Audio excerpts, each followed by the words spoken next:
attempt to reduce the debt in this province based on the current figures that the government are putting forward, that's not realistic either, Mr. Speaker, for doing anything towards the long-term debt of this province.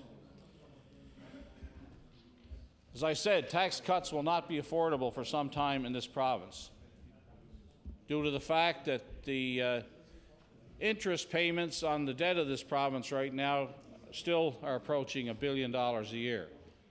Matter of fact, Mr. Speaker, last year, the debt repayment cost to this province was more than the entire education budget. It's the second line item next to health in this province, the second largest line item. Money just went out the window, up in smoke. Nothing for it, almost $1 billion a year on a $5.5 billion budget. $1 billion. Think what we could do with that $1 billion in terms of education and health care and roads, Mr. Speaker, in this province, which are in deplorable condition. We opposed new taxes in the election, and we are not pleased with this tax measure that this government put forward. Mr. Speaker, it's easy for the government to say one day they can put in place a tax decrease to give that feeling that they're giving something back to the taxpayers of this province. It's easy for the government on the eve of an election to decide they're going to send a check out for $155 to every Nova Scotian that paid provincial income taxes in the previous year, which, by the way, meant that those on social assistance that didn't pay taxes, they never got the $155. Students in university never got the $155 to help them out with their costs in university. Senior citizens never got the $155 unless they paid provincial income taxes. Everybody else in between got the $155 on the eve of an election. So I don't even think it was a good political move on behalf of the government. Whoever the spin doctors were on that one, all they did was end up with a minority government as a result of it. They thought they were going to fool Nova Scotians into voting for them in a landslide. But they lost, and the taxpayers are out $68 million that could have been used for education or health. Instead, they sent out checks, and the people they sent them out to, Mr. Speaker, said to me, I'm taking the $155, but they think they're going to buy my vote. They're crazy. I'll spend the $155, but I'm not voting for them. So then they came along, and the Premier said, we can afford a 10% tax reduction in this province. And it's not going to impact on our budget, Mr. Speaker, one bit. We have the money to do it. The Premier said the time is right to do it, it's necessary to do it to grow the economy. Well, if it was necessary then, why did the government change its mind and start clawing it back? Premier has yet to explain that to Nova Scotians. That's the kind of voodoo economics that goes on in that government. What looked good one day is suddenly not good the next day. You know, the tax will not help government achieve a surplus in the long run. You know, Mr. Speaker, another part of the bill indicates that who this government thinks is rich in this province. The government is adding a fourth tax bracket, and that's not necessarily a bad thing, but the new tax bracket starts at $93,000 a year. New Brunswick implemented a fourth tax bracket some time ago, but they set their final tax bracket at $107,160. For most people in Nova Scotia, $93,000 is a lot of money, no question. Unfortunately, doctors, engineers, and others will be lost in New Brunswick because our highest tax bracket is $14,160 less than New Brunswick. So, again, the spin doctors have miscalculated here. Every tax bracket is lower in Nova Scotia, and the basic personal exemption is the lowest in Canada. The reason is inflation and the failure of this government to index tax credits to inflation, Mr. Speaker. Taxes increase every year in this province through the back door. Every year taxes are going up because of inflation, and Nova Scotians are none the wiser. Again, government should freeze taxes, not decrease them, and not increase them. Even if a small tax cut, Mr. Speaker, remains in place for Nova Scotians making under $29,000, they will see their tax cut disappear. Low-income Nova Scotians are not protected from inflation, and the tax cut is an illusion.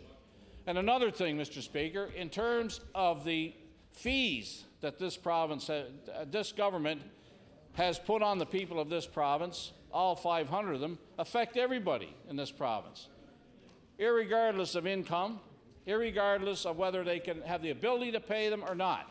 They set them out and they said these are user fees. If you use this service, you're going to pay an increase in fees.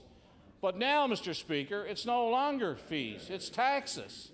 It's new taxes, Mr. Speaker. So people who can't afford these taxes are now being gouged by this government for additional money. People who can't afford it. Those people in that 29,000 tax bracket are now being asked to pay for virtually every good or service they use from this government in Nova Scotia, and they simply cannot afford it. Mr. Speaker, another part of this act with regards to pensions is necessary, yet could have been avoided. Increases in the amount of 1% will be made to the Teachers' Pension Fund and the Public Sector Fund. The Public Sector Fund was over 100% funded 3 years ago, and the Teachers' Pension Fund was at 90%, Mr. Speaker. Order, please. The question is... Order, please. There's too much noise in the chamber. I ask all members to take their conversations outside, please. The all-member Cape Breton South has the floor.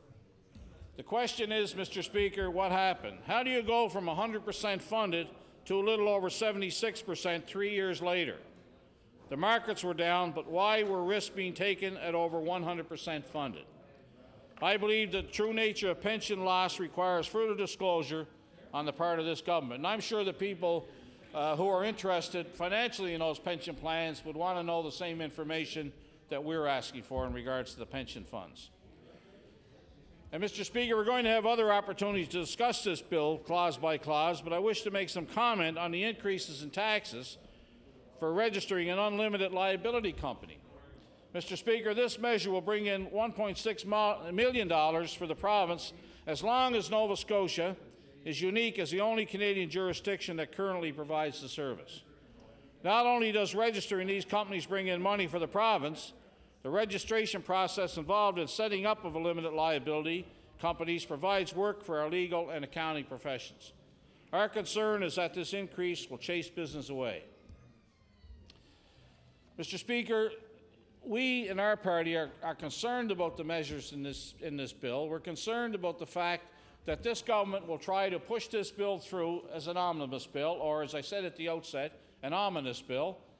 And I think the more that Nova Scotians have a chance to learn, because of debate in the House on second reading or clause by clause in committee of the whole House, the more Nova Scotians have a chance to observe what's in this bill, the less they're going to like it, and the more they're going to know, Mr. Speaker, that they're being gouged for every single penny the government get out of their pockets. And originally the government tried to pass off the fee increases as necessary to cover the costs of increased costs to provide services. And that's why they're saying the fees were going up. Well, now they're having second thoughts about that maybe this is nothing more than a tax. A tax by any other name, I guess. A tax that literally takes money right out of the pockets of Nova Scotians and has little relation to what it costs for any particular good or service that the government is providing. The government has finally fessed up to that, Mr. Speaker, and now are calling all these fees by their rightful name, taxes. So, Mr. Speaker, for a premier who came into office in '99 saying there will be no new taxes under my regime except taxes on tobacco. And what did we have the first time the premier broke the promise? Was an increase in gas tax. Now he's broken it 506 times that we know about in user fees, and now he's broken it with a promise to reduce taxes and then clawed it back, which means he's increased income taxes in this province. So not only has he broken the promise once, he's just threw the promise out the window, and as far as I'm concerned, the credibility of this government on its position on taxes is no credibility anymore, Mr. Speaker. The bill demonstrates a lack of vision by the government. Any government that would say that they're working on a retiring of the debt of this province when the debt is well over $12 billion, and they're going to put $6 million as a start towards the retirement of that long-term debt, when in fact they've projected that the debt will keep going up to the year 2007. And I don't know what the plan is then, but this government won't be there, but whoever's in office will have to deal with it at that time. I can assure you, Mr. Speaker, that it won't be the crowd opposite. And I can tell you, Mr. Speaker, that Nova Scotians know that this government has no plan. This government's plan extends to next Tuesday, the day that the budget debate ends and the vote on the budget is done. After that, they'll come up with a new plan if they're still there. And if they're not there, it'll be somebody else who'll have to worry about it. But this government's only vision goes to next Tuesday night. That's all. That's what they came into this session for. And that's what they're hoping they'll get out with a vote on this budget to then plan another strategy for next year. I suggest there'll be many changes opposite before next year, and this government will perhaps come with a new look in trying to encourage Nova Scotians to support them once again. But, Mr. Speaker, when you look at what's happening in Nova Scotia, when you look at the conditions of our roads, you know, I drove up here yesterday, Mr. Speaker, on the Trans-Canada Highway, coming up on Route 5, Route 4, pardon me. It was worse than the Burma Road coming up here yesterday afternoon. You know, you literally could lose your car in the potholes. Yeah. And also, Mr. Speaker, the complaints that I've been getting in my riding and in ridings that are familiar to me in Cape Breton County is the fact that the roads are in deplorable condition, that the bridges are in bad shape in our area, some of them on the verge of collapsing, that the government has not addressed some of the problems with the municipality. In other words, Mr. Speaker, I can't get one day in my riding without getting some complaint about what the government is not doing. You know, the government says they're putting more money into roads. Well, they must be all going somewhere else other than Cape Breton, because they're certainly not going in the streets and the highways in Cape Breton. And I'm sure that some rural members in the Tory caucus are complaining about the condition of their roads as well, because some of them have told me so. They're not pleased with the lack of attention to their roads as well. So the government doesn't seem to have a plan for that. The government doesn't seem to have a plan, Mr. Speaker, for anything other than getting this budget through and getting this Financial Measures Act through at some point over the next 6 to 8 weeks that we spend in this House prior to July 1st. It's estimated now that given the level of debate that's going on here, and perhaps we may be here for another 6 weeks, but that's only a guess on my part, Mr. Speaker. It could be a little bit less, could be a little bit more. But certainly until the work is done here, we're not prepared to go anywhere, Mr. Speaker. And the Financial Measures Act is truly an ominous act, one that tries to tell Nova Scotians that they're doing everything that's in their best interest, when in fact, when you look at this year's budget, for example, educators in this province are not happy with this budget. Educators are not happy that this government didn't consider education to be a priority in this government. At the same time, you know, the member for Guysborough laughs at that. He laughs at it. The 1% increase in education this year, the schools are in desperate shape in this province, and that member laughs when we make a comment about it. You know, that's the intelligence of the member from Guysborough. You know. Order, please. Order, please.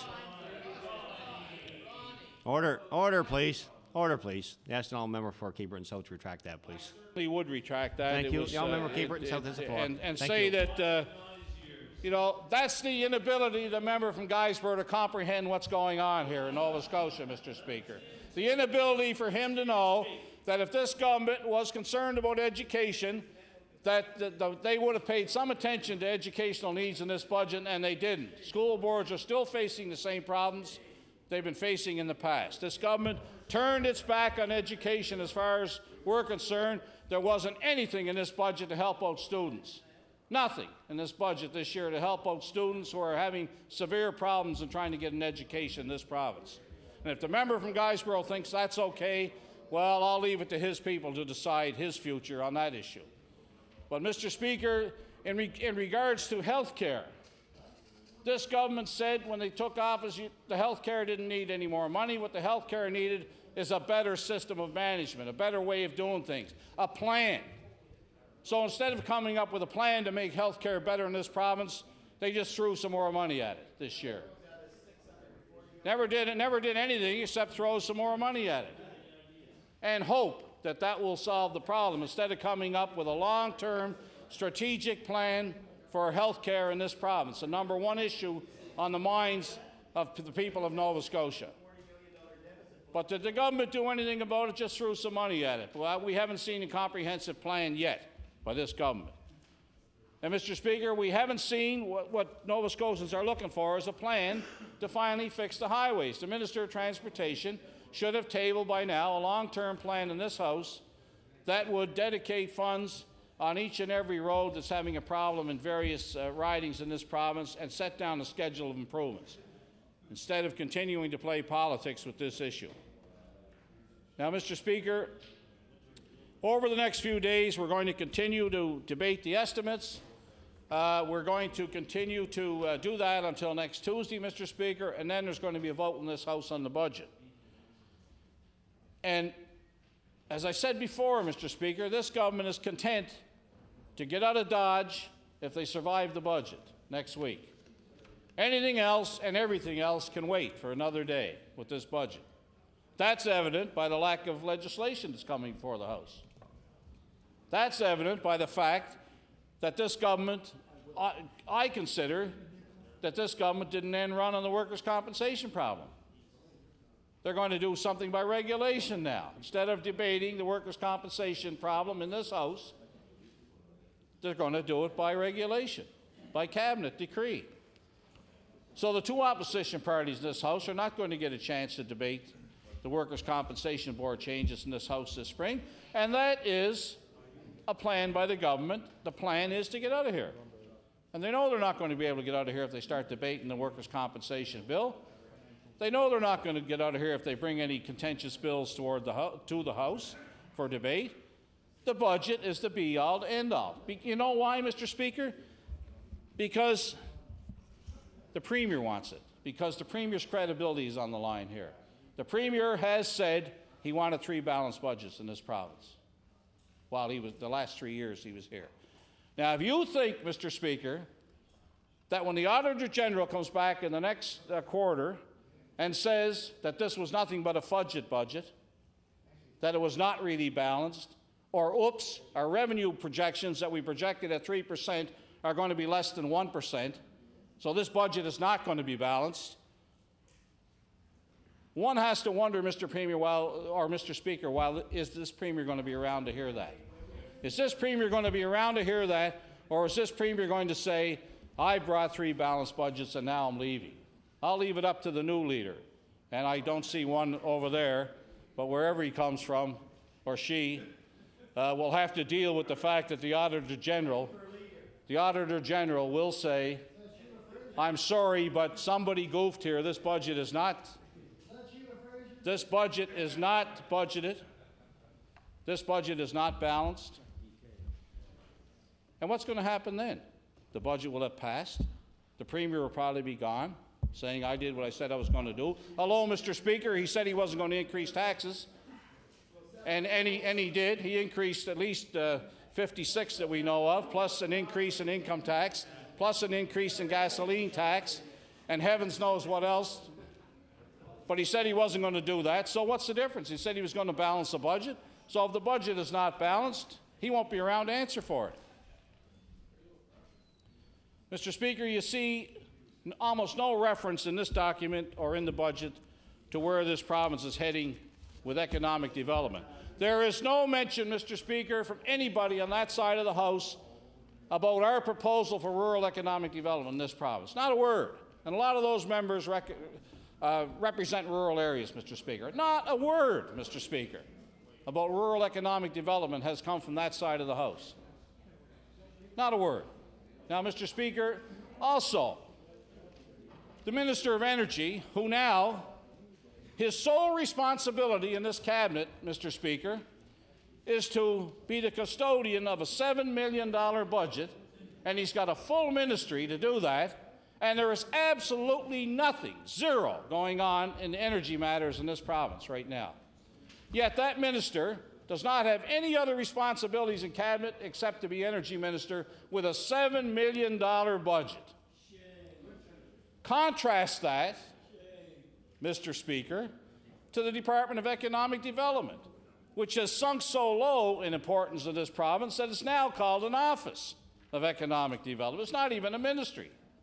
So the previous Minister of Economic Development took that department down from $100 million, slightly less than $100 million a year, to less than $40 million a year, and now he's the Minister of Energy, and that budget has gone down to $7 million a year.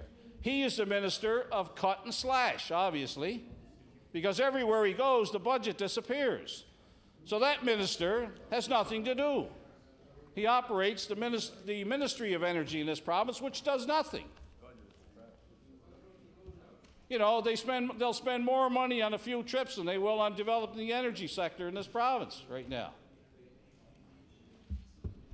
What I'm saying, Mr. Speaker, is this government has forgotten all about economic development. It's easy, Mr. Speaker, it's easy to develop the economy of Metro Halifax because it's a buoyant economy and the private sector does a great job of doing it by themselves here. Matter of fact, in some cases, Mr. Speaker, the private sector would wish government would get out of their way so they can get on with doing business here in the provincial capital. But within 20 miles of Province House, there seems to be a start towards a forgotten rest of Nova Scotia. And I don't even have to go there when it comes to Cape Breton because the unemployment rate is approaching 20% there right now. And the Minister of Energy, who was the political minister for the area, simply states everything is fine in Cape Breton. 20% unemployment, but everything is fine. No problem. The total job creation of this government in Cape Breton consists of two people. Both of them defeated candidates. Both of them started off in the cabinet office, and one of them is over at Sydney Steel. That's the total number of people that were hired by the Tories in Cape Breton, or job creation projects. Now, Mr. Speaker, that'll be two more than the NDP will ever have to worry about in Cape Breton, Mr. Speaker.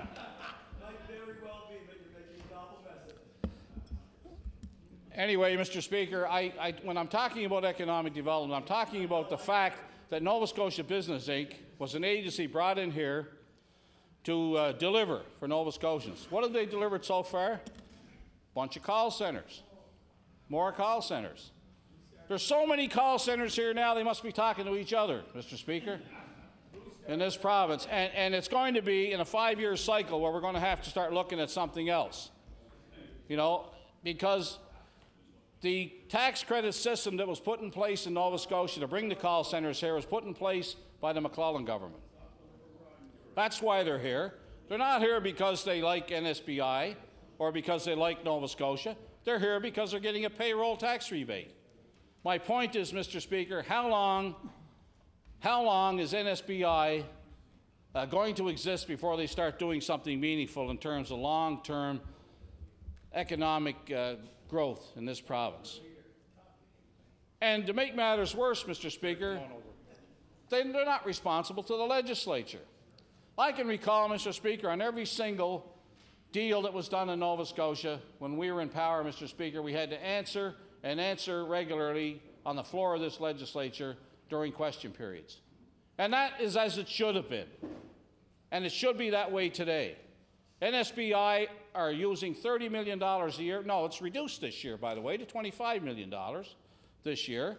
So that budget is even going backwards. But the $25 million they have, they're not responsible to the legislature. The minister is, but he's not. It's not a line item of his department. It's sort of off over there somewhere. That's not accountable to anybody. You know, now I'm not criticizing the people that work for that. They have some very capable people working there.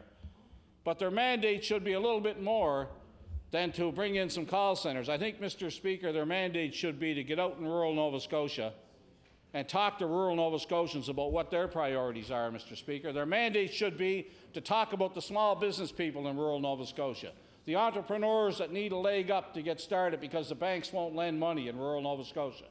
Mr. Speaker, that should be a priority of NSBI. Another priority should be NSBI talking to fishermen in this province, talking to farmers in this province, talking to woods people in this province, talking to groups of people in rural Nova Scotia that need the assistance of an agency like NSBI because the private sector won't look at them. And I've said it before, Mr. Speaker, in this House, that the banks of this province only go for sure things. And unfortunately, they're less likely to lend money to small entrepreneurs in Nova Scotia than they would be to lend money to somebody on Barrington Street in Halifax. Now, Mr. Speaker, we both know that if the economy of Nova Scotia is going to grow, it has to include rural Nova Scotia. It has to include efforts to stop the depopulation of rural Nova Scotia. Everybody in Nova Scotia can't move to Halifax Regional Municipality, Mr. Speaker.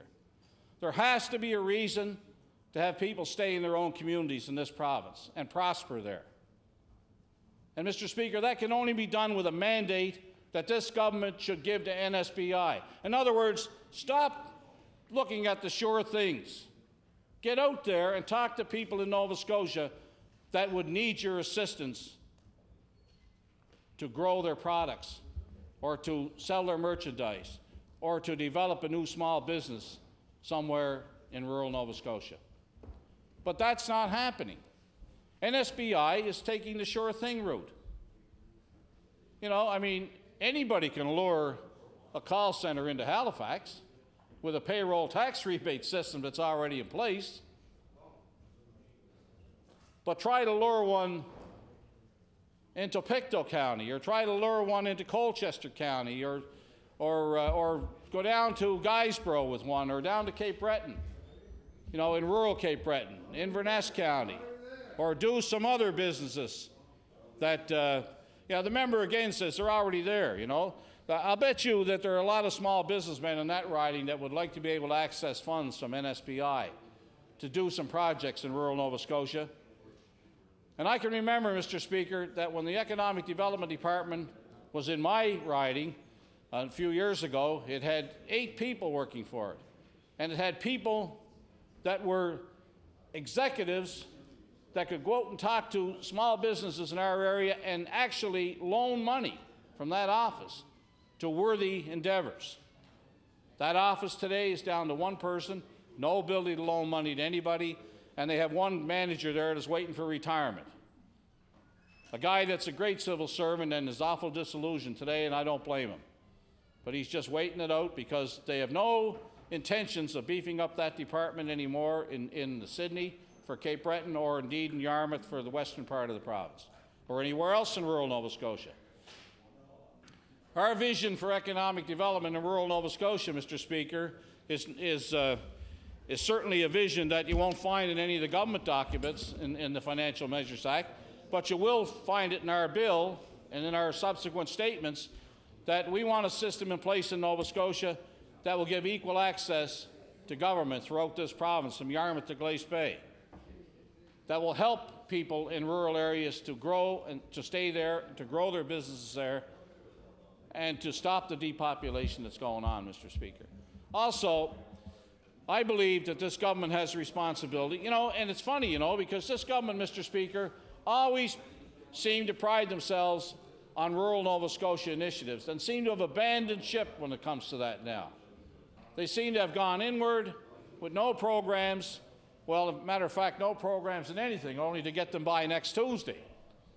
And then they'll regroup and see what they're going to do at that point in time. But they paid the price for that in the last election in the Valley. Mr. Speaker, they paid the price in the Valley, and they're going to continue to pay that price in the Valley in the next election. They're going to continue to pay that price in Cape Breton, and I would suggest to you, Mr. Speaker, that the small toehold they have in Cape Breton now will disappear in the next election. I can guarantee you that, unless things change dramatically down there. As I said, we have a cabinet minister out of Cape Breton And I have no problem with the gentleman personally, but I do have a problem with the fact that this government, this premier, thinks so little of that gentleman that they give him an energy portfolio with a budget of $7 million, and there's nothing going on in the energy sector. The Laurentian Group in Point Edward, outside of Sydney, has a mandate from the federal government and the regional municipality and other private stakeholders to develop Point Edward for the offshore. The only problem is, Mr. Speaker, there's nothing going on in the offshore.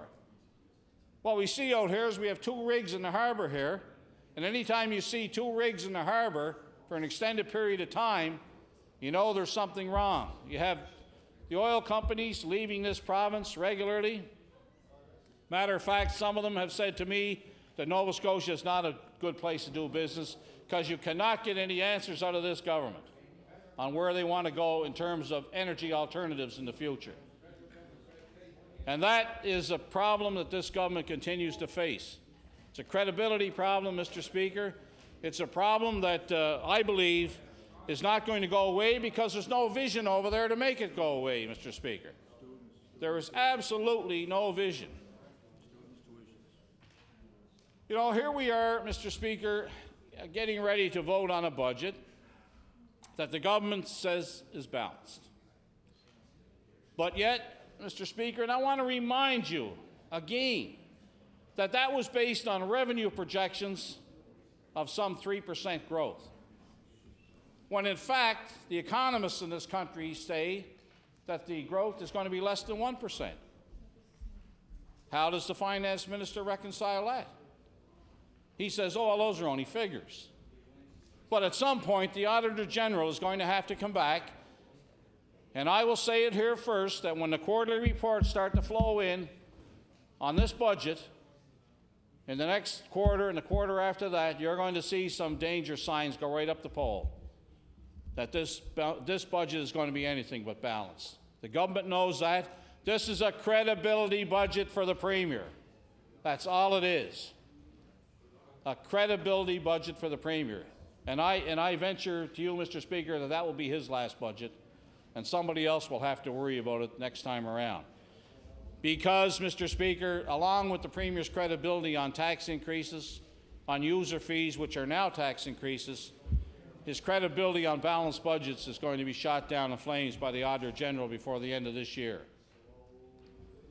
So I guess the question remains, Mr. Speaker, whether or not the Premier's been told this, or whether or not he's been told, don't worry about it, we're going to have a balanced budget, and you'll be vindicated.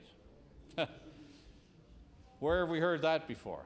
But I'm going to tell you, Mr. Premier, or Mr. Speaker, the Premier, when he said to Nova Scotians there'll be no tax increases during my mandate, except tax increases on tobacco, which nobody had a problem with at the time. So we've had tax increases on virtually everything we do in Nova Scotia since then, and the Premier can still say, I have a balanced budget. Well, it's not hard to balance the budget, Mr. Speaker. It's not hard to balance it if you tax everybody to death in Nova Scotia, which is what's going on here, and then try to balance the budget. But they forgot one thing. They forgot that there are outside agencies making statements about the state of the revenue projections in Nova Scotia over the next little while.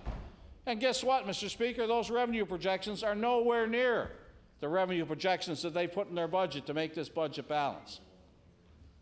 I suggest to you it's a long way from being even close to coming together with those two, with the external forces saying that the budget, the economy of this province is going to grow by less than 1%, and the finance minister in this government saying it's going to grow by 3%. Big difference.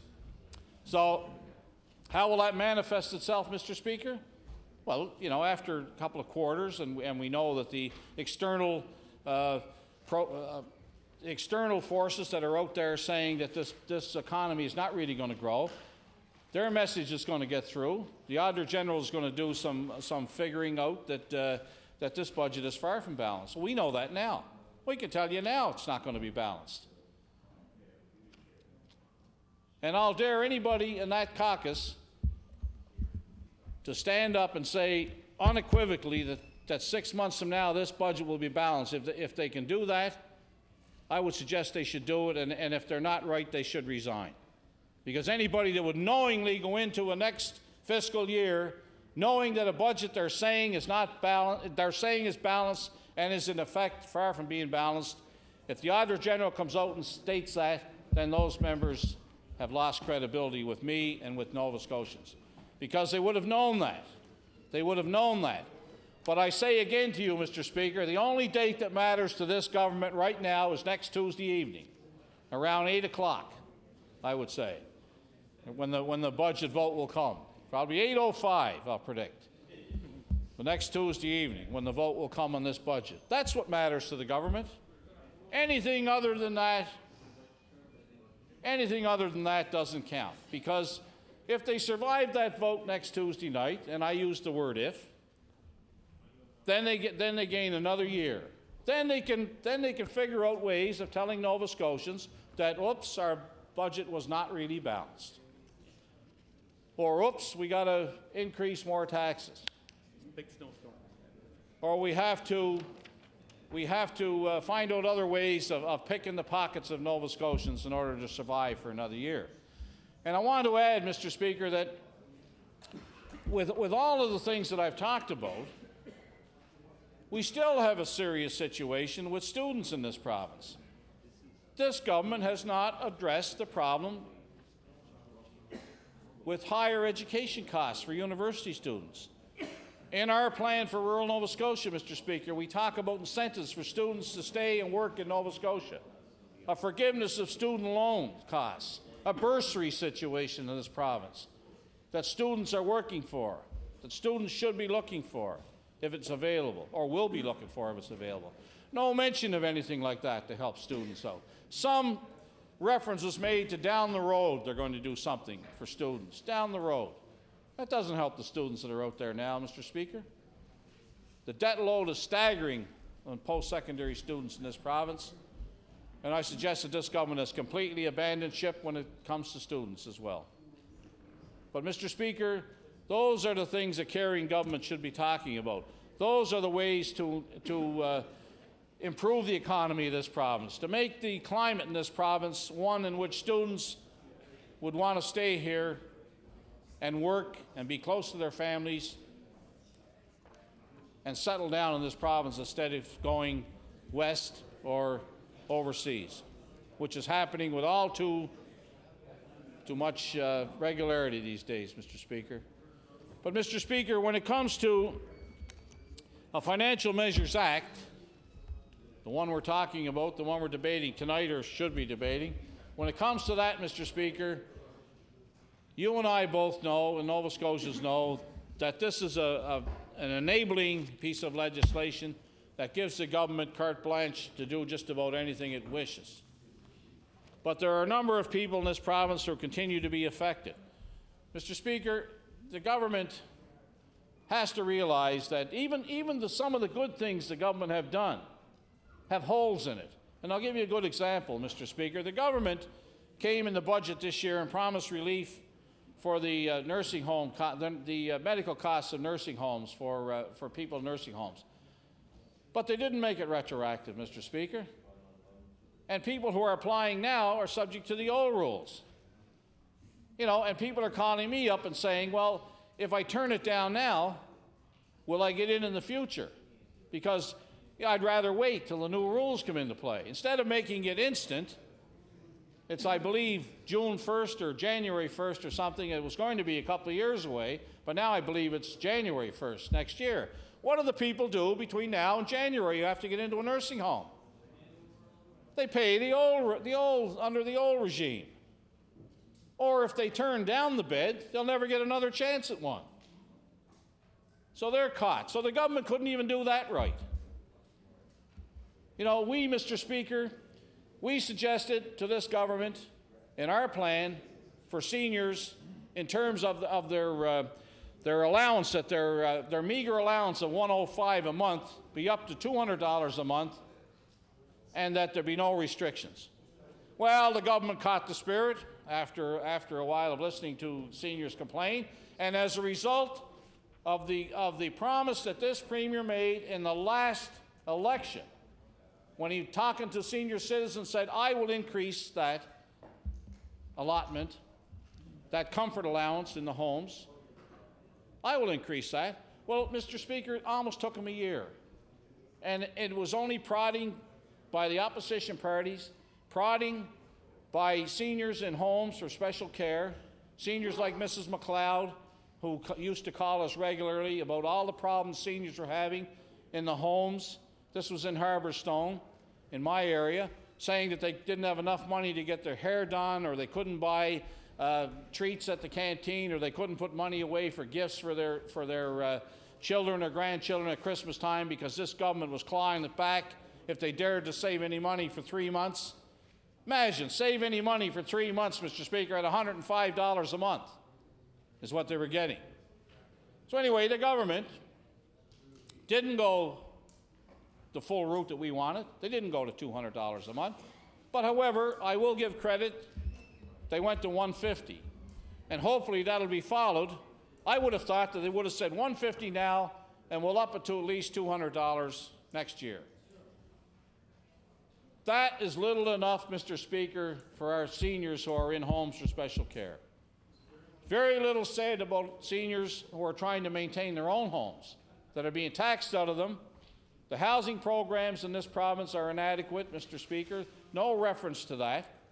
And also, Mr. Speaker, for the Minister of Housing to stand in this House and say that 14 units was something wonderful or marvelous that they put up out of 1,500 that they should have been putting up, and those going to $50,000 and $60,000 a year families, when the people who need the housing can't get it in this province. For the minister to say that this was great, we've fulfilled our mandate.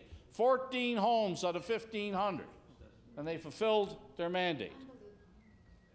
You know, but even you'd think the minister would duck at least and say, you know, we didn't do the job here, but I'm not going to make a mockery of it by getting up and trying to tell Nova Scotians we did.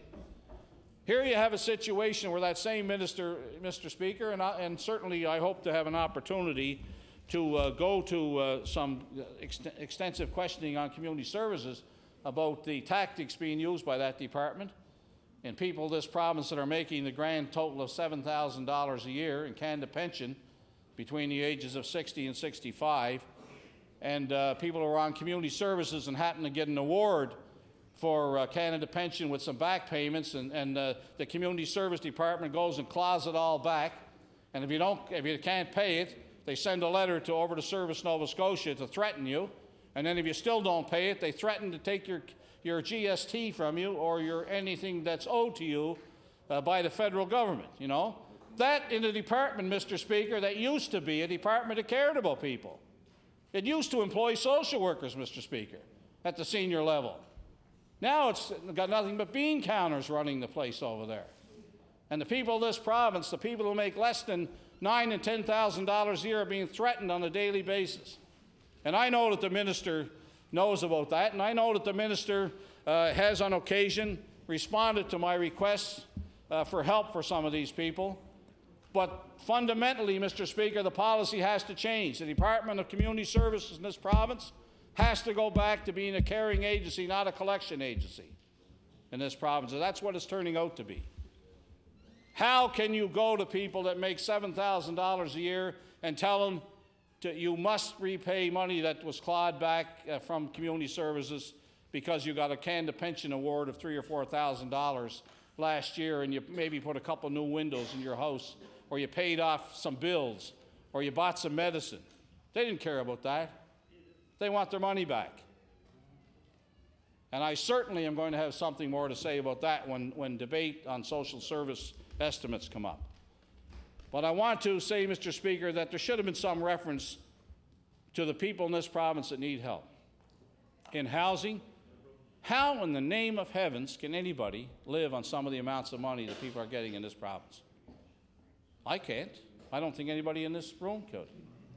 But this government not only expects them to do that, but they expect them to pay money back that they might have, in one case, Mr. Speaker, and there's no reference to it in the Financial Measures Act, except there's no reference to community services at all. But one person, Mr. Speaker, one person at community services was charged $12,000 in back payments for 10 years while she was on community services, and it took her caseworker 10 years to find out that she wasn't eligible for it. And after it took the social worker or the community service worker, I don't know whether it's a social worker or not, 10 years to find out.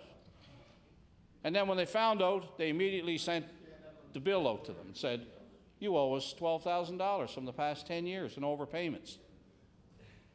Well, if there were overpayments, Mr. Speaker, how did they get away with that for 10 years? You know? And now that the meager amount of money they were getting, they needed the overpayment to survive. And now, because of bureaucratic bungling, they missed that, so now they're trying to collect the money from them. And I think that is atrocious, Mr. Speaker. And it's those kinds of things that make me wonder where this government is really coming from. Now, I want to shift gears just for a moment, Mr. Speaker, back to students. There's been very little said about the problems facing students as they enter university with the student loan program, which is becoming another bureaucratic nightmare in this province for people, number one, to get answers from student loans. Another is to have some relief of student loans for students who leave university and can't get a job. How can you bill a person the very month after they leave university to start repaying and then send bill collectors after them if that student doesn't have a job? Now you tell me, Mr. Speaker, how those students can pay a student loan back when they're not even working. But worse than that, if they don't pay back on the first bill, they get another bill. Then they get a phone call, and then they get a phone call every day from a collection agency. And this government has allowed collection agencies to take over. There's a collection agency, Mr. Speaker, in Ontario that this government has employed to collect student loans from Nova Scotians. A call center in Ontario is hounding people, young people in this province, for repayment of student loans, some of them not even working. And they're calling up, they're hounding single mothers who are trying to go back to university for student loans, single mothers with children. Call centers are calling them. That should not be tolerated by this government, Mr. Speaker. That should not be allowed. Most people in this province are honest people who will pay their bills if they have the money to pay them. But how do you expect a person to pay a $40,000 student loan if they're not even working? This government expects that, but this government does it secondhand. They'll farm it out, and not only will they gouge the money from the student, they'll pay a surcharge to the call center in Ontario or wherever to hound the people to get the money. So, Mr. Speaker, where is the fairness in that? And, Mr. Speaker, where is the fairness in a Financial Measures Act that does nothing but take in terms of taxes? Everything we do in this province is going up. Everything we purchase from the government is going up. The income tax has gone up again now. The hidden charges are innumerable. The Premier has said no increases in taxes, yet we have over 50 tax increases. Well, it used to be called user fees, Mr. Speaker, but now they've put their rightful name on them. Increased taxes in this province. Increased taxes. So no longer can they hide behind, well, that's not a tax, Mr. Speaker, that's a user fee. Well, I'm sorry, it is a tax. A tax by any other name is still a tax, Mr. Speaker. Now, Mr. Speaker, I'm sure the Finance Minister is listening there very intently. The other thing, Mr. Speaker, is that this government has, I think, forgotten to consider the Nova Scotians and what they're going through today in trying to survive in Nova Scotia and the economy that we have, particularly outside HRM. Again, I refer to rural Nova Scotia. And it's our intention, Mr. Speaker, that any government that we would be part of in the future would appoint a Minister of Economic Development for rural Nova Scotia, Mr. Speaker, and dedicate funds to employing rural Nova Scotians in rural Nova Scotia, to growing small business in rural Nova Scotia, to stop the depopulation of people from the towns and the villages throughout Nova Scotia from Yarmouth to Glace Bay. We think it's important that Nova Scotians have an opportunity to work and live in their own communities. It's an opportunity that we shouldn't let slip. It's an opportunity, Mr. Speaker, that we have to take advantage of. People in Nova Scotia want to remain in their own areas. Fishers, people who work in the woods, loggers, farmers, people who work in small business in rural Nova Scotia should have an opportunity to stay in that part of Nova Scotia which they dearly love, and raise their families there and be able to make a living for themselves there. All too often, Mr. Speaker, all too often are people pulling up and coming to Metro. And I'm sure that pretty soon Metro is going to become pretty crowded, Mr. Speaker. But I refer again, Mr. Speaker, to the, how much time do I have, Mr. Speaker? I refer, Mr. Speaker, to the fact that this government couldn't even provide anything in the budget to grow the film industry in Cape Breton, Mr. Speaker. Instead of that, they destroyed it when they took office. So now there's a trained force down there and no film studio anymore in the island of Cape Breton. A chance to employ 300 or 400 people regularly is no more. It's a warehouse now. But, Mr. Speaker, those are the kinds of practices that were allowed to happen that we as a party think Nova Scotians deserve better, Mr. Speaker, and I refer again to our Rural Economic Development Plan. Thank you very much, Mr. Speaker, and I'll be back.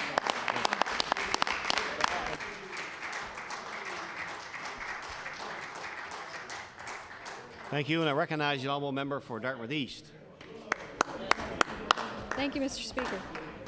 Mr. Speaker, I'd like to take a few minutes this evening to talk about the Financial Measures Act. I'm not going to quote from the Act, but my understanding in Section 20 is that the Minister of Environment and Labour is going to have an added authority to add on some fees in relation to emissions and effluent discharge levels in Nova Scotia.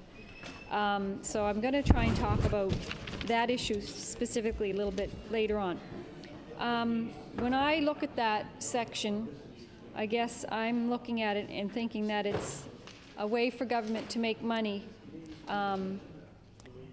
not in a proactive way, but sort of in a, I don't know if you want to call it regressive, but instead of going forward with putting on pollution controls and these sorts of things, it seems to me what they're doing is going forward with some kind of a, well, we're going to tax you on the amount of pollution you're producing. They're not really given an incentive to stop polluting. They're more or less, okay, we're not going to stop you, keep going at it, but here's what's going to happen if you do these certain things. I would like to say, Mr. Speaker, that during the budget speech, and I said this the other day in the Red Room when I got to ask the Minister of Environment questions, that I was really disappointed that in the budget speech there was no mention per se of the environment. The government took great pains, spent a lot of money, I believe, in putting out a green plan that really doesn't even begin to address any sort of timelines. It doesn't put responsibilities on certain areas of the government to carry out the timelines, which aren't there in the first place, and it certainly didn't lay out any conditions for compliance. In fact, in a lot of cases, it wasn't tied into the Environment Act at all. And certainly in Nova Scotia, we do need a stronger set of regulations and firm enforcement. And so I guess since nobody talked about the environment in the budget speech, I'm going to talk about the environment now. So I'm just going to list a few things that weren't in there, and then I'm just going to try and elaborate on the actual parts that weren't in there that have to do with emissions and effluents and all those good things like pollution. Kyoto wasn't in there, climate change, we talked about pollution, environmental assessments, the biosolid issue, our protected areas issue, water issue in Nova Scotia. As we all know, there's dozens of schools in Nova Scotia right now that can't even drink their own water. The government did talk about designating Gully Lake and Egg Mountain, and they haven't done that. I think that's been on the back burner for quite a while, and I'm just to the point where just do it, and that would have been a good spot to do it, would have been in the budget, but anyway, it didn't happen. Sydney Tar Ponds continues to be an ongoing issue. Where else can you find, 700,000 tons of tar, in a lagoon, and 50,000 tons of PCBs? But, and again, not really any concrete plans in the budget to talk about how they're going to resolve that issue that's been going on since goodness knows when. We've got higher cancer rates, birth defects, these sorts of horrible things. Seismic blasting, that whole issue, government ignored the wishes of a whole sustainable industry there and went ahead with doing that against the wishes of many, many people in this province. Tobiatic Wilderness area wasn't in the budget. Black Bull Mines moving in within feet of that pristine area. And if that's the way we protect areas in Nova Scotia, well, I don't know where we're going from there, but we're going downhill. The Digby Neck Quarry, which is our famous, 380 mega quarry that's masquerading as, a little kind of project of 10 acres. No mention how we're going to protect that area or what's going to happen there.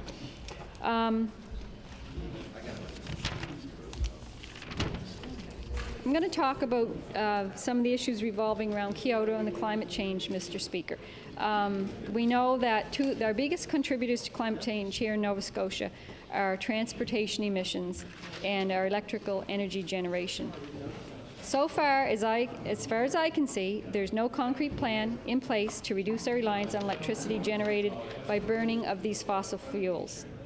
I have not seen any major plan coming from the government in relation to bringing in some public transit, any kind of funding or any kinds of initiatives that would bring companies maybe from here or other provinces that could bring us into a better form of transportation.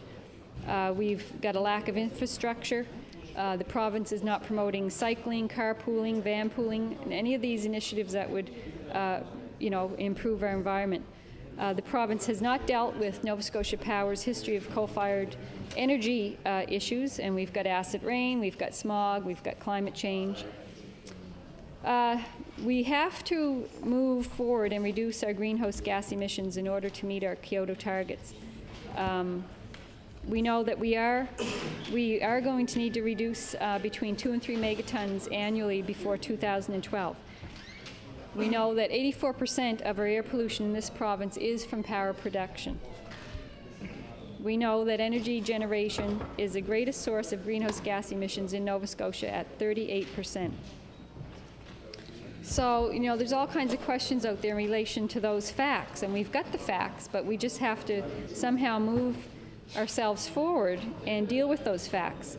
We'd like to know, what were the reduction rates that we reached last year? Well, I don't know. It wasn't in the budget. I don't know what they are. What incentives is the province going to make available to companies that want to generate renewable energy in the future? How are we going to reduce our mercury emissions by 30% by 2005? Where's the plan for that? What percentage of reduction have we reached as of today? I know the government in the Green Plan, want to expand air monitoring programs to improve our air quality, but again, there's not really any talk about how they've been expanded or any public consultation or how we're going to educate people, or are we going to give that information out to the general public? What funding are we going to provide for homeowners in Nova Scotia to reach energy efficiency on their own? Some of the other provinces in Canada give, free inspections, allow people to have free inspections. They have phone consultations. They put on energy efficiency workshops. They even give out loans and rebates to move people into a more efficient way of, keeping themselves warm. Mr. Speaker, we know that recently the Pentagon released a document that stated that climate change over the next 20 years could result in a global catastrophe. The reality is, that may be far-fetched, who knows, but we know the reality is that climate is changing at an unprecedented rate. We know that our carbon dioxide levels have risen, and yet we continue to burn fossil fuels. There's year-on-year increases right now in global temperatures. The Green Plan says that emissions created by the burning of fossil fuels can affect air quality and are also known to be a major contributor to climate change. We know that current models of climate change are predicting rising sea levels. What is this government going to do, there's an example, to address that rising sea levels in the future? Nova Scotia Power continues to generate 60% of their power from the burning of coal. The government is not stepping forward to move them into a more meaningful targets for establishing the reductions in these gas emissions. Mr. Speaker, environmental assessment in Nova Scotia. Last year, I believe there were 10 to 12 registrations. None of them are turned down. The majority of registrations under the environmental assessment get approved here in Nova Scotia. Some of these projects have a heavy impact on our environment.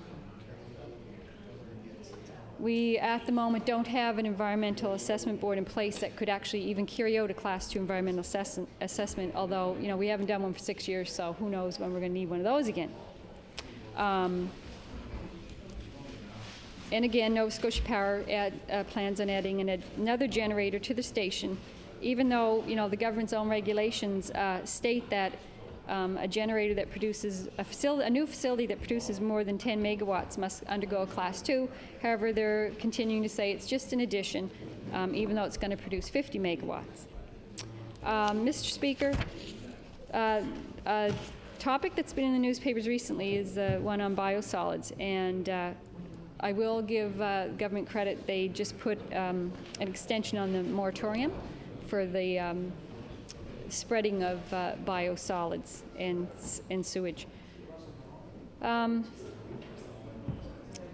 There's an awful lot of information there right now on biosolids, and more of it is coming across my computer every day, and people are very concerned about where we're going with this. There's a lot of for number one, they're guidelines. They shouldn't just be guidelines. They should either have been legislation or regulations. And the guidelines, I'm not even sure, you know, how we're going to enforce those, because apparently we're not adding new staff on. We're going to go with the amount of inspectors we have now in the province, and I believe we have 80 inspectors now in the province, and they're going to be responsible for inspecting all of our lagoons, and we've got 22 plus 7 of those. Pits and quarries, I don't know, there could be 10,000 of those. I'm not sure of the numbers. There's a lot of them. Nothing in the act to show that. So there's nothing there concrete that's going to protect us from these new things that we're going to be doing to the environment. We're not sure, you know, how we're going to educate these approval holders when they build these lagoons and they store this biosolids. We're not sure how the data that they collect is going to be checked and monitored. We're not sure, you know, what the cost is going to be involving all of those added jobs that people are going to have to do to protect us, the consumer on the other end, because we are going to be growing our food in this. I'm not sure if we're going to have, you know, more inspectors. We're going to have what kind of inspection schedule we're going to have to inspect these facilities. So, Mr. Speaker, in closing, I would like to say that implementing regulations to reduce and eliminate airborne pollutants are some of the ways that this government could improve our air quality in the province. However, we have not, or they have not, enacted legislation putting specific limits on these things, and that hasn't been done either provincially or federally. So I think, you know, it's time to step up to the plate and really go to bat for the environment in Nova Scotia. And I guess I'll just end it there, Mr. Speaker. Thank you. Now, member for Cole Harbour Eastern Passage on introduction. Thank you, Mr. Speaker. I just wanted to take a minute in the West Gallery to introduce my constituency assistant, Dorothy Boudreau, who's here tonight observing the proceedings, and hopefully she can get a warm recognition from the members of the House.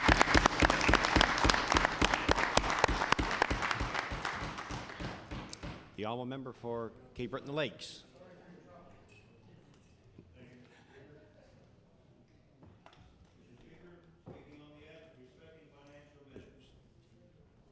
I take a little exception to the word respecting financial measures, Mr. Speaker, because I think I'd like to tell you that I heat in my house this winter for free. Going to believe me or not? If I was capable to move that bill from this winter to next fall, then I've heated it for free. But what do I do next year when I have to pay the bill for this year plus buy my fuel for next year? So all I'm doing is taking the bill off of one, I guess you call that juggling or creative bookkeeping or whatever you want to call it, but anyway, it's owing money in the future and adding to the debt. And that's the way I feel about what I have experienced since I've been here, Mr. Speaker, on financial measures, because I was quoted in the media as saying after I am not on the public accounts, but I did sit in on there, and I was quoted as saying that my impression of it, the both times I was there, was that our money was rolling around like marbles. And nobody challenged me on that, and so I must be reasonably sure of what I observed. Mr. Speaker, rural depopulation. Is there a cure? Is there some way we can remedy that? Let's focus on the youth. They're involved in high-speed computer internet access, broadband as it's known. Speaking for Victoria, the Lakes, there's a process ongoing down there to try and wire the rural area, and thanks to the cooperation of the CAP sites and Victoria County CAP Association, along with all the CAP sites in the Cape Breton area, and ECBC through Mr. Rick Beaton, they're trying to have that the first island completely wired, and that would allow young college students to remain in their rural areas, because with high-speed broadband, they're exposed to the world. If they want to create a business, if they want to bring in information, if they want to export information, it'll never be a level playing field, because the bigger centers have that access now. But when it does come to rural areas, that would allow people to stay in the rural areas and develop the business. Mr. Speaker, by staying in a rural area and developing the business that you'd want to create, the next business at hand, I would imagine, for a young man or woman would be to create a family, and there's where your rural depopulation will start to swing from a negative to a positive. But without that, Mr. Speaker, they owe tremendous amount of loans, student loans. As you heard the honourable member from Cape Breton South point out the fact that how do you finish school and college on 1 month and begin paying on a loan the next? There's an article in today's newspaper pertaining to 2 young doctors who have graduated, and because they're making $40,000 each in their internship, and between the 2 of them they owe over $200,000. They had to go and consolidate, and they couldn't afford the $1,300 a month. Now I think they're paying in the vicinity of $950 on a consolidated loan, trying to make ends meet, whereas there should be some sort of at least interest forgiveness for the first 5 years that people are out of college. I say they have to pay back the money that they borrowed, yes, but there should be some special circumstances for people that are willing to educate themselves, stay in the province, and create employment here. Reference has been made to community services. See the honourable ministers there here. Mr. Speaker, I have some specific cases, and I know, as I say, policy doesn't dictate that people can be forgiven. But sometimes you have a situation where people are applying for Canada Pension or applying for some kind of income and are on community services for a period of time, and then when the Canada Pension filing comes about, that money has to be clawed back according to policy. And if that's policy, policy has to be followed. But I'm one that always talk about you should have flexibility in any and all policy for extenuating circumstances.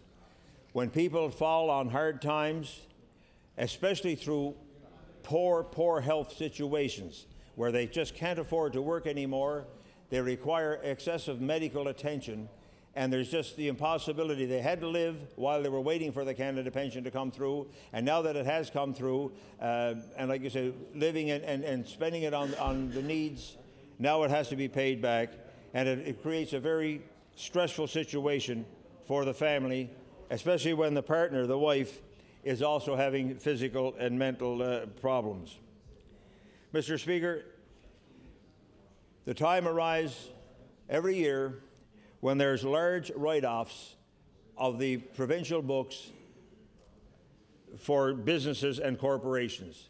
Why couldn't we have something similar in a write-off for these people that I would say are in dire straits and in extra financial needs?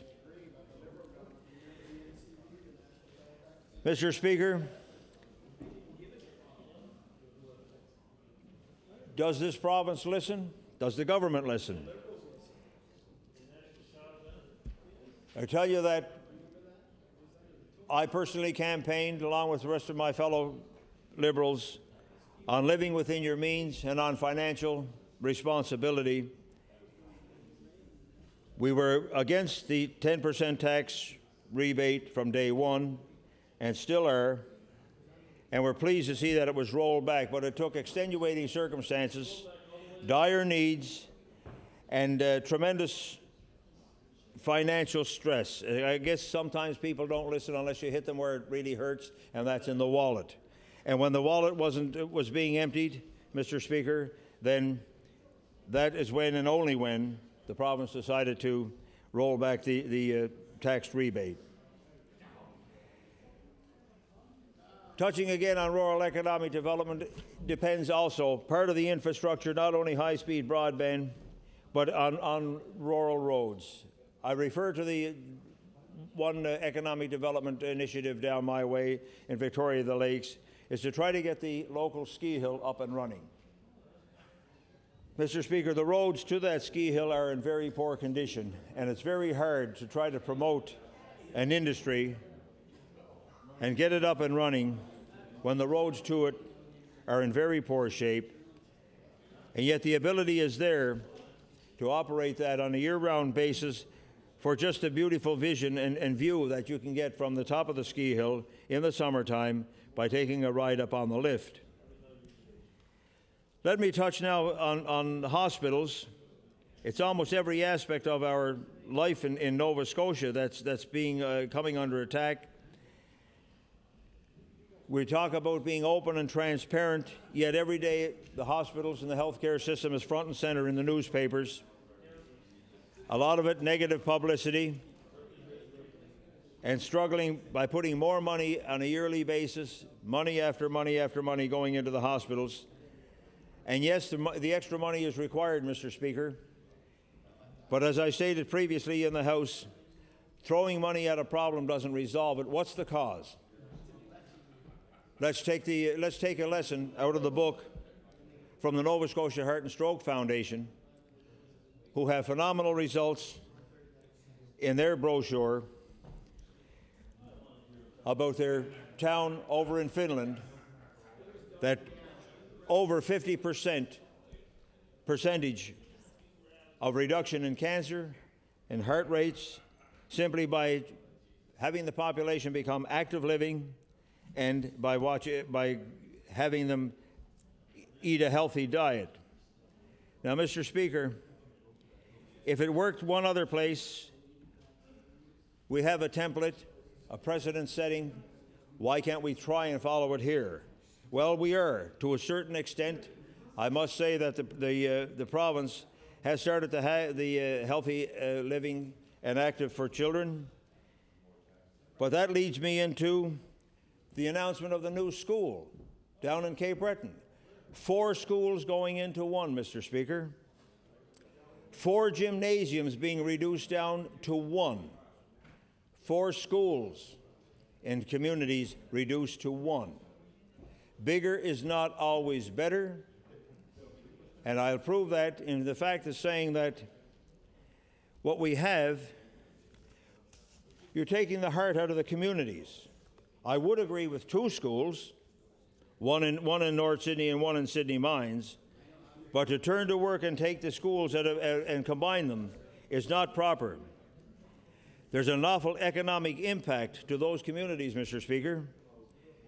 There's the flow of traffic, the people in the community that travel to and from these schools, the activity that's created around the gymnasiums with the students and classes from other schools coming into these areas, students from these areas traveling to other schools, the interaction of communities created by the schools. Schools have become the heart and the blood of communities. The activity centers, the education centers, and the recreation centers. I look at the fact that here you are joining junior high and elementary. And I hear the honourable members over here with their jousting, Mr. Speaker, but education for children is very serious. And when you take junior high and mix them with elementary, it's not a good mix as far as I'm concerned. Any negative habits, bad habits, that could be started or that could be avoided in elementary and started in junior high, here you have a combination of both now, and those bad habits can go through the whole school, and the junior highs can influence the elementary to a negative effect. And I wonder, Mr. Speaker, how much community consultation has gone on before the decision was made to join 4 schools into one. A new school, yes, but one in each community, not to take the heart out of either or community and make it into one. Mr. Speaker, I'd like to touch on energy.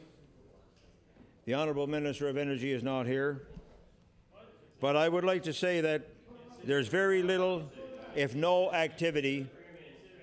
Order. Order. Order. Order. Order.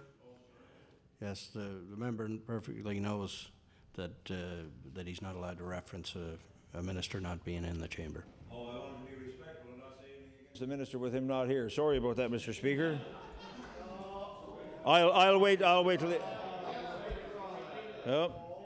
No, I'll withdraw that and wait till the time is proper for me to reference that.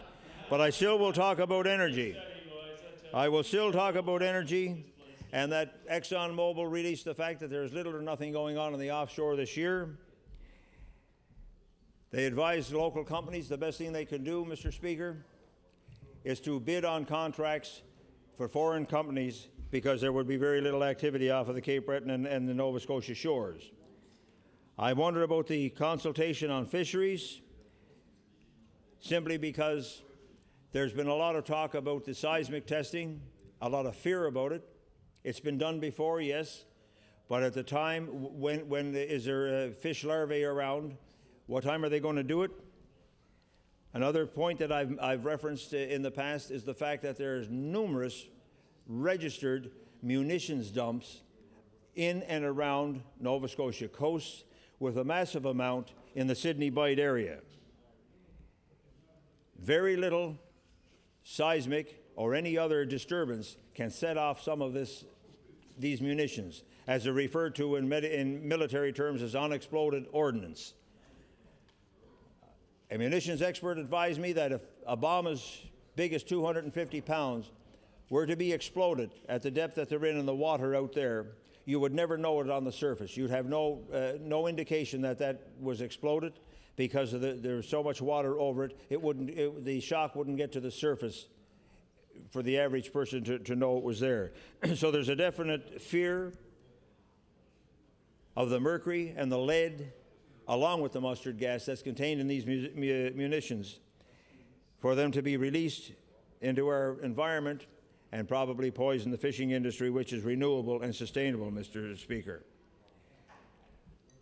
I refer also to the lack of help, as in one of my questions previous, was to the fact that we have Nova Scotia companies that are suffering. We have fine wood flooring down in Middle River. We have new schools being announced, which appears positive on one side, yet our own local companies cannot supply the hardwood for the floor, although they produce AAA grade hardwood that's second to none anywhere in the world. But because there's a special stamp formulated in the United States, they're getting the business, and our local companies are suffering.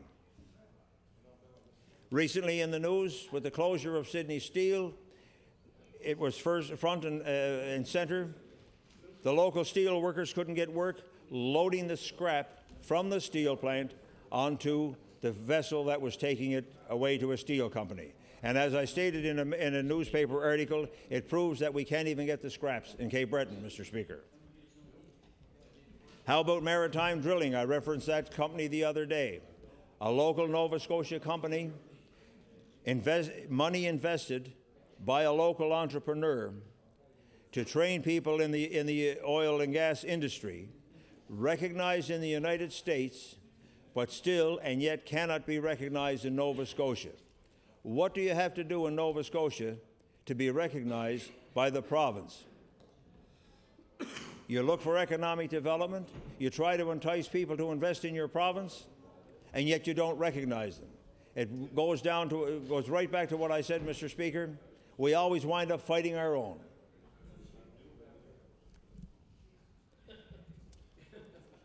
What about education, Mr. Speaker? Recently, we're front and center again in the media and in a negative connotation. Our tests on scores show that we're lower in this area than we should be. Why is that? Is it the students? Is it the teachers? Is it the schools? Is it the tools that we're giving them aren't adequate enough? There's got to be a reason. Mr. Speaker, I think consultation with the education department, the people involved, and I would think that any consultation absolutely requires the input of the students. Let's ask the students what's wrong with the system, instead of asking the so-called professionals. Let's get it go right down to basics and see what the kids in the classroom say, what the students in junior and senior high say, and what the college students say. They're the ones that are experienced the program that the senior people are delivering, and they are the ones who are failing in their scores. So let's ask them what the problem is. Mr. Speaker, it's front and center again in the media, again in a negative connotation. The oil refinery in Dartmouth. Nice to see the province wanting to look after the jobs over there. But how do we do it? There's payroll tax rebates, but if they get the relief in assessment that's planned or being promoted, what about big companies like Stora?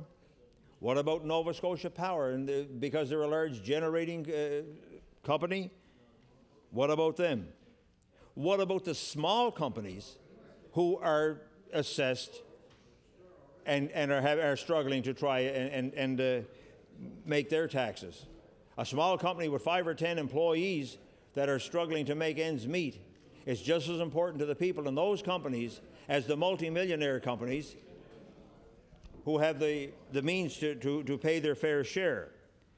And taxes are taxes, and we all pay our fair share. And Mr. Speaker, something is going to have to be decided that everybody pays their fair share with no exceptions. And if there's, like I said, a tax rebate or payroll rebate or something that is available to them, then it should be also available to smaller companies also. It has to be fair.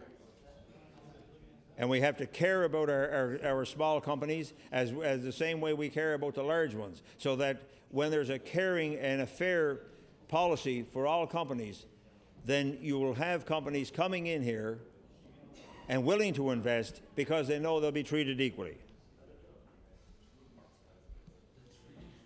We asked where the consultation was for the student tuitions. Students that are graduating, owing a mortgage, and as I've already mentioned, Mr. Speaker, what about some kind of an interest relief or a period of 1 to 2 years after they graduate, and then after a certain give them a breathing space after college to get on their feet. But then you could always make it almost mandatory, like a tax, a payroll deduction, that it would have to be paid back at a certain portion, so that we would be guaranteed that the money would come back in a continuous, steady flow. Mr. Speaker, touching again on community services,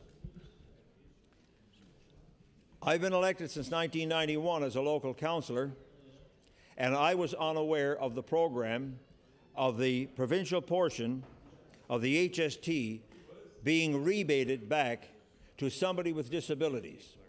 This only came to my attention and knowledge when I was called by a constituent, and the only reason the constituent discovered it was because a family member had received a tax rebate on a vehicle they had purchased, but because they suffer a disability, they applied and received the provincial portion of the HST. They inquired of me, could I help them out on that? I did inquire, and lo and behold, there's a 2-year window for you to apply. The gentleman was 6 months past that window, and therefore I took it as far as I could, only to receive the information that they could not allow him to be given a special consideration because he was past the due date, and it would create a precedent for if he was to receive the HST portion of the tax. But Mr. Speaker, these are programs that the public and I'll just refer to myself, were totally unaware of, because they're never advertised, never mentioned. But here's a person who is 95% incapacitated, who was a professional person in their working years and is now totally dependent upon his wife, and purchased a 5-year-old vehicle, and because he was unaware of the fact, cannot get his HST portion back, the provincial portion. No flexibility there again in policy. And Mr. Speaker, like I said, when I see money rolling around like marbles and we can't give special consideration to people like this, there's something wrong. And I refer right back again to when we have this yearly write-off from government departments, that all of a sudden, today you owe it, tomorrow you're free. So I don't see the fairness, and I don't see how we can treat people the way we do in such a harsh manner when people are fighting every day just to have a little bit of health that they require. Mr. Speaker, I've touched on a lot of topics, but at the same time, rather than going into specific figures, I'm just going by what I've experienced, what I've seen firsthand. And let me tell you of a similar situation. As warden of Victoria County, I turned to work and brought to the province a copy of the budget in a pie chart. And at that time, Mr. Speaker, it showed 52% of the budget of Victoria County was predetermined by the province. Now, I defy anybody in this House for me to walk in and say, I'm taking 52% of your income, now you do more with less. And that's exactly what the situation we were in. And we were very frugal in that county, and we were able to absorb a tremendous amount of downloading. And at times I felt it was abuse, because when you would almost begin to see a little bit of light in a municipality that now has a $7 million budget, that had a $4 million budget when I was there, to run a total county on $4 million. I'd like to see most of the larger areas or municipalities do the same. But you don't spend it when you don't have it. You live within your means. We did it. We proved it. It's still being done. And Mr. Speaker, that's what I would like to see the province adopt. Live within their means. I'm the first one to help anybody out when I can afford it. You do with what you have. And like the fellow says, it's not what you have, it's how you use it, Mr. Speaker. And I'd like to see us, this province, use our money wisely. And it looks like the honourable members like that saying about it's not what you have, but it's how you use it. And I just wonder what they're referring to. I know, Mr. Speaker, I refer to spending the money in a frugal manner and paying for what you owe. And with that, Mr. Speaker, I'd like to give a little bit of advice to the honourable gentlemen around that are laughing and joking and whatnot, and I can join in with them. And I'll be a comrade in this House so long as we live within our means and we spend our money wisely. Thank you very much, Mr. Speaker.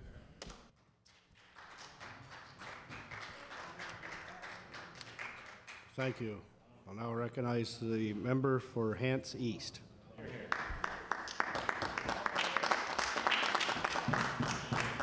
Well, thank you. Thank you, Mr. Speaker. There are strange things done in the midnight sun by the men who moil for gold. So, Mr. Speaker, I'll assume you know who said that first, and it wasn't me. But these are the words of Robert Service in his poem, The Cremation of Sam McGee.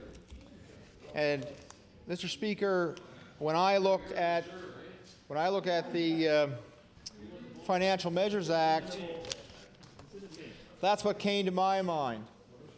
Strange things done by the men who would moil for gold. And actually, in this case, it's men and one woman. Mr. Speaker, this act really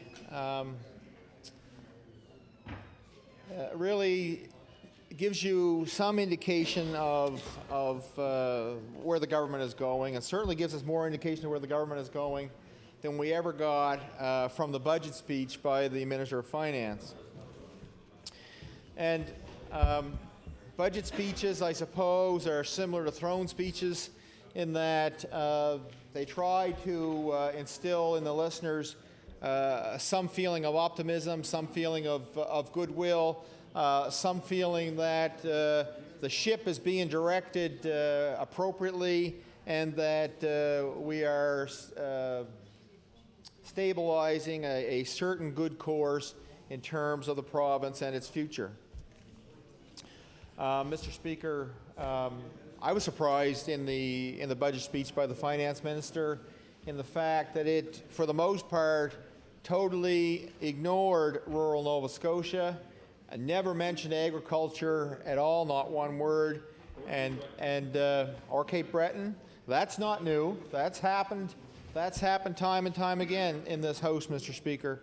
So the Financial Measures Act certainly draws more clarity to the direction of the government, and I would have to say that probably to a point has indicated that the government at least feels compelled to follow the law, or at least figures that it's not worth it to try to bring in any of these user fees or try to sell them any longer as user fees, and feels that the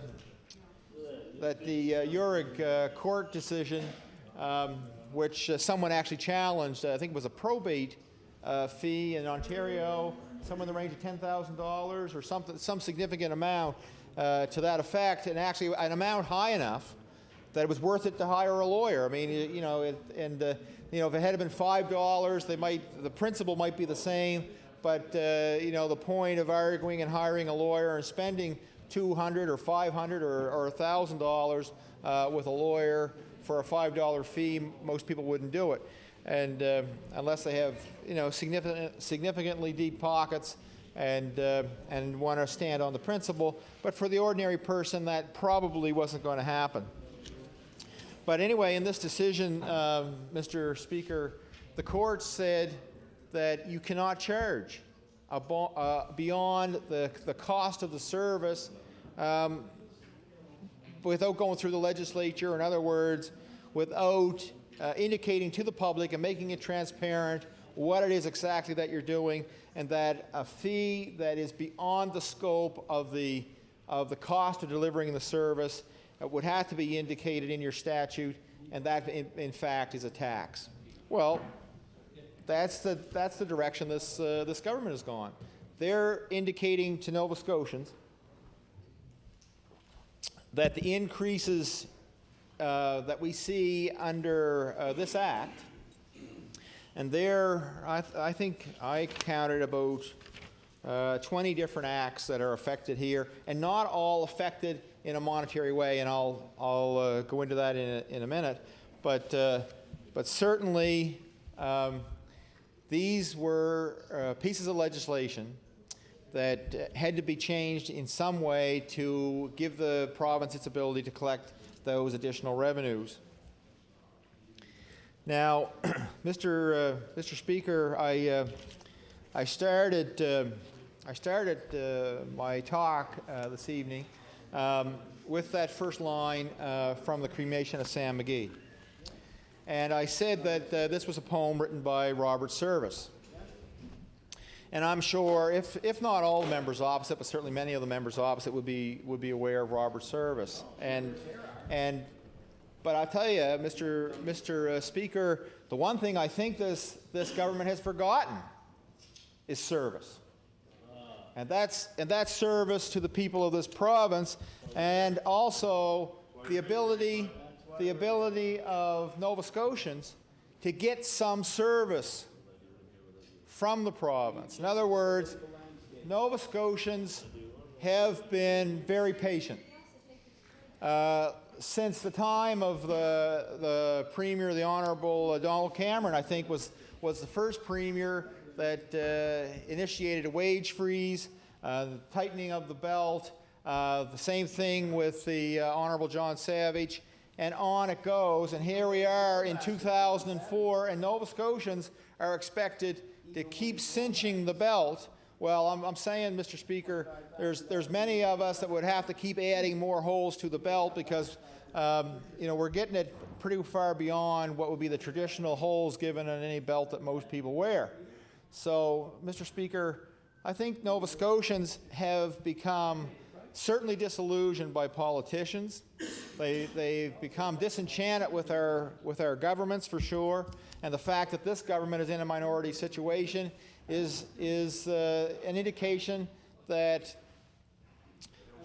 Nova Scotians don't really feel that the government's history prior to the 2003 election was significant enough to give them a majority. So hopefully with the members in the Liberal opposition and with ourselves, that we've been able to move the agenda of the government slightly. And I would say, Mr. Speaker, certainly something that's not mentioned in this act, but certainly the government has moved, I would say, to the left, was to take care of the fees, the medical fees, in nursing homes for seniors. And I have to applaud the government in that regard. And I do. That was not only a good move for Nova Scotians, it was a smart move on the part of the government, and I think they deserve the credit that Nova Scotians would want them to have on that movement by them. But, Mr. Speaker, I'm a little worried, I have to tell you. I've been here long enough that when you get something good, after a few months, when it starts to unravel the assessment process, the ability of the government to actually do this in a way that kind of meets the test for compassion, that day hasn't come yet, and it's not clear entirely how this is going to happen, and it's not clear whether it will be as straightforward as members in the opposition would think that it might. So, Mr. Speaker, I'm really looking forward to January 1st, 2005 to see how the government will do this. I'm getting calls from my constituents. They have questions in this regard. that I haven't been able to answer for them, and I'll give that, I'll have some discussion with the minister and hope to clarify some of the fears that, and allay some of the fears that my constituents have. So, Mr. Speaker, a couple of interesting things in this act, along with the fact that there are fees upon fees upon fees in this Financial Measures Act, but also the fact that there are a number of fees that that the government is raising to Nova Scotians, and they're not being done here. So there's not everything that has to be done that the government wants to do is necessarily being made clear in this act. There certainly are a number of fees, and the Premier mentioned 500 user fees, and there's a lot of those fees that don't have to come through the Financial Measures Act, and they're not. I was interested to see that changes to the Education Act in this bill, and that's a curious event, Mr. Speaker, because there doesn't seem to be a monetary connection here, that this would have to come through the Financial Measures Act, and really what it does is it stops that pilot program regarding the Southwest region, which was split into two boards, or I would say two districts, and not necessarily single boards. But that's what this bill does now. Is makes that a fait accompli and splits that region into two school boards. And you have to ask yourself, well, what's that have to do with financial measures? And so if you ask me that, Mr. Speaker, I have to say I don't know. I don't see the connection to the Financial Measures Act with this, and what I see is the ability of government to throw a number of things in this act that are not necessarily budget related, and so I guess that what it does is it forces the opposition to actually decide, well, if we're going to support the Financial Measures Act, then we have to accept these other things that are not financial measures. And the other one was the ability in this act for the government to fire CEOs for, it's not clear what reasons, but and the question of why is that here, because Public Service Act Bill 45 is on the order paper, and the province hasn't called it, Mr. Speaker. So what they've done is they've placed that in this act as well, knowing that when this act passes, that will be done at the same time, and so it's a curious mishmash of amendments and changes to a variety of acts, and the incorporation of parts of a couple of acts that really don't have anything to do with financial measures, Mr. Speaker. And so I guess this is the government's way to try to ensure that they get out of financial measures what they really need to get, and it doesn't give the House, actually, and the opposition, and Nova Scotians in general, any chance to see some clarity to those pieces of legislation that should be debated on the floor of the House, and that members would actually have an opportunity to stand and speak to those concerns. And considering, I guess if there's anything most telling, Mr. Speaker, in doing that and including those pieces of legislation in the Act, it is that it probably shows a bit of the timeline that the government wants to stay in the House. I listened as the member for Cape Breton South spoke, and he was talking in terms of 6 or 8 weeks into the future of us being in the House, and I would say that certainly doesn't seem to be in the cards to me, Mr. Speaker. The fact that there are pieces of legislation tied up in the Financial Measures Act that really would have been debated through the process of the House, gone through second and third reading. That's not going to happen for those, and therefore the amount of time necessary to keep the House here isn't required. So I would think that this would be a clear indication that the government doesn't intend to stay around very long once financial measures gets through the House. So time will tell, Mr. Speaker, whether that'll be the case or not.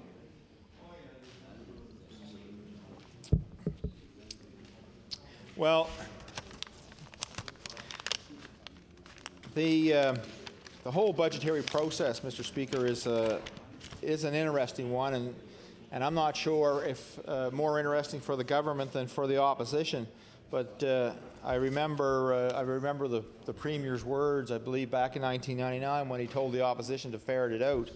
And so there are many things that I think budgets pass, and the opposition is still not clear what any particular part of an agenda might be for the government.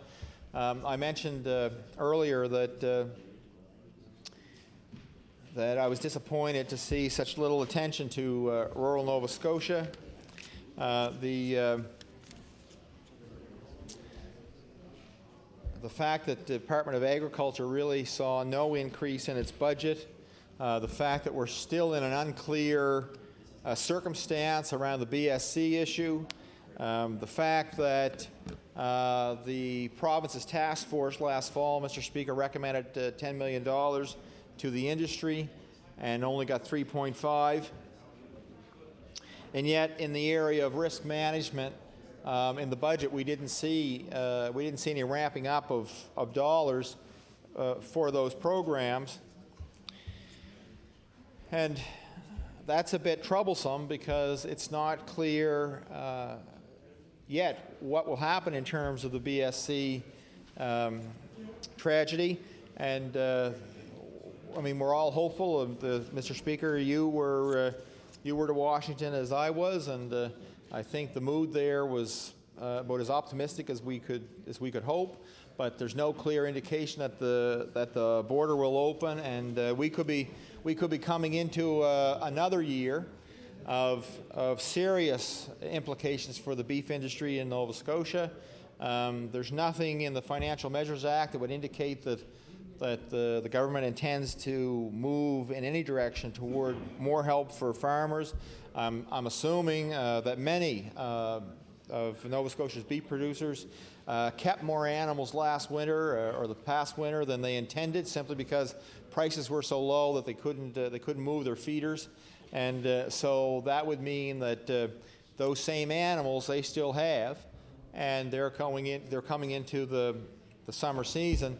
So depending on what acreages they have, Mr. Speaker, they're going to need more land, more forage to keep these animals at least until they get through what they hope will be the short worst period, which I think we're all hopeful that by June there will be some resolution in this difficulty. And yet they just didn't stop completely last year. I'm sure many of those beef farmers, if they kept breeding cattle, that they bred them. And those cattle will be calving, and they're going to be facing this year's crop of calves plus last year's crop if they've held on to them. And so if nothing happens this coming fall, they're going to have that many more animals to think about feeding. And I think there's going to be some pressure all around the industry in a lot of ways for availability of forages for those extra animals. And Mr. Speaker, I don't see anything here that would indicate that the government has a plan for that continued emergency. It's been, I think, difficult enough to be an opposition member the past number of years. Certainly under when the Liberals were in power, Mr. Speaker, we did see things that I think made it difficult for Nova Scotia families, and the those on community services certainly who had the child tax credit clawed back by the Liberals. You know, we've heard the previous member talking about some way to give money to students that, and then in a few years, couple of years, you know, payroll, tax, or some way to get that money back from them. You know, Mr. Speaker, I saw recently in the paper where the province wrote off $44 million. And but there's nothing, you know, and they would do that. You know, if they can't collect that debt, they'll write that off to various businesses and fairly large businesses to get $44 million accumulated. But you know, Mr. Speaker, they'll hound a single parent or someone on community services. They'll student loans. They'll hound those people to the end of the earth to collect $1,000 or $500 or $10,000, Mr. Speaker. But they'll write off $44 million to businesses in the you know the whatever ink it takes on the piece of paper to do that. But and it's only another indication of the attitude that the government has toward its own people, and that's actually seen very clearly in this Financial Measures Act, because of the fees that we see imposed in this act in the form of taxes. I see the honourable member for the beautiful Colchester Musquodoboit Valley indicating that he loves Canadian beef. Well, I'm glad to hear that.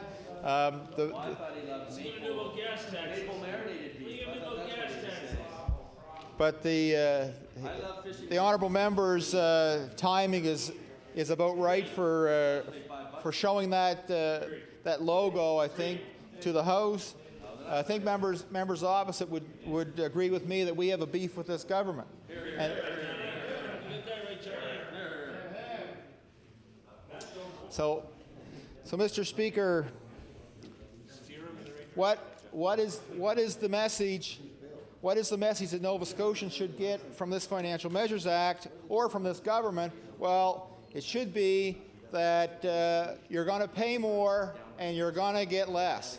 And when I talk about the fact that this government has forgotten about service, it's forgotten about service to its people. And I think that Nova Scotians are fair-minded. They've been willing, and I guess obviously they've been able to pay, because they've been paying and paying and paying for some years now, and they're not getting appropriate service for the dollars that they pay.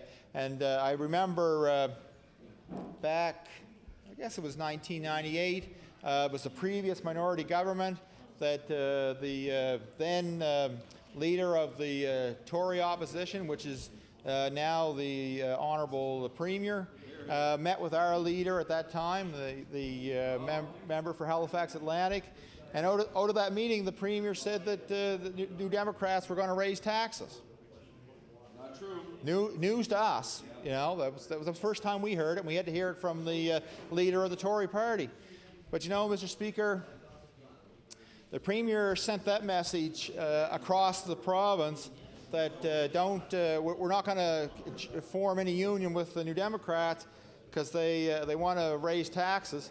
And what have Nova Scotians put up with from this government? Well, this has been and it's only in this act, Mr. Speaker, that the government has clearly indicated in writing.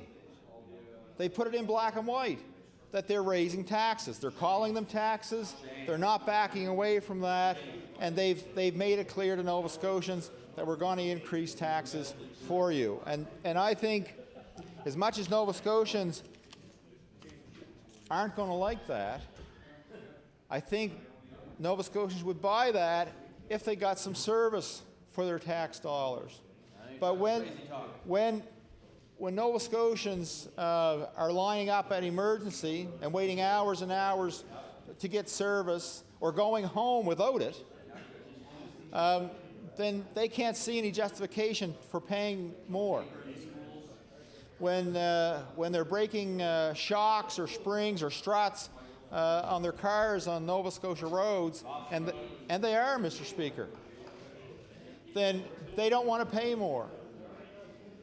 Matter of fact, they'd like to be treated quite fairly when it comes to taxes, and I think they've been fair. I think they've tried to absorb as much as they dare, but you know, Mr. Speaker, I think Nova Scotians are starting to feel it. I think when it comes to spending money for their children, whether it's clothing for schools, whatever, or clothing for children to go to school, on school supplies, whether it's to join the rep hockey team or the rep soccer team, it doesn't matter. It doesn't matter what interest people's children have, that they feel compelled to try to offer as much for their children as they can.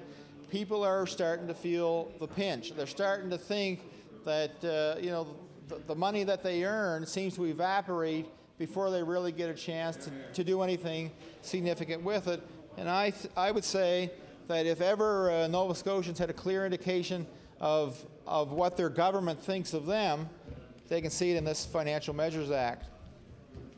And I would say that's particularly sad. I think that Nova Scotians have been reasonable for over 10 years. I think they've been quite giving, and actually amazingly forgiving of governments. And it wasn't Nova Scotians generally who are responsible for the financial situation of the province. It was the previous Tory and Liberal governments, and the you know, the members who spoke earlier for the Liberal caucus, who talk about you know, this budget isn't balanced and so on. Well, boy, we can take a page right out of Hansard in that regard when it comes to when the Liberals were on that side of the House. I mean, the Was she balanced or not? Well, she was over in the Red Room, but they lost $1 million. there was. I remember one finance minister in this House, Mr. Speaker, who had the nickname Merlin. Yeah. So you know, Was it balanced? and it wasn't balanced. That's right. That's right. That budget wasn't balanced. The $1 million in that room, container in the Red Room. And Mr. Speaker, there's no clear indication yet that this budget is balanced. Good point. We have no. The DHAs last year, they were months after the budget came through this House before the government approved them. There's no indication where they fit in terms of the budget process today. The minister hasn't given any indication of how close the DHA budgets are to his projection in this budget. And so, Mr. Speaker, we'll go another few months, you know, maybe October, maybe November, before the government will approve those budgets. And in whatever quarter we get to, well, they'll announce, well, we have a shortfall of, you know, $30–40 million that we weren't expecting. Well, it's. Please, would because of the late hour, the honourable member like to move adjournment debate? I'd be glad to move adjournment, Mr. Speaker. Motion to adjourn debate. Is it agreed? Motion is carried. The Honourable Government House Leader on tomorrow's hours of business and order of business. Speaker, I move the House to now rise to meet again on the morrow at the hour of 12 noon. The House will sit until 8 p.m. Following question period, we'll do 4 hours of supply and then carry on with public bills for second reading. Motion is the House adjourned until 12 p.m. tomorrow. Is it agreed? 12 noon. All those in favor say aye. Counterminded nay. Motion is carried. The House adjourned until 12 noon tomorrow.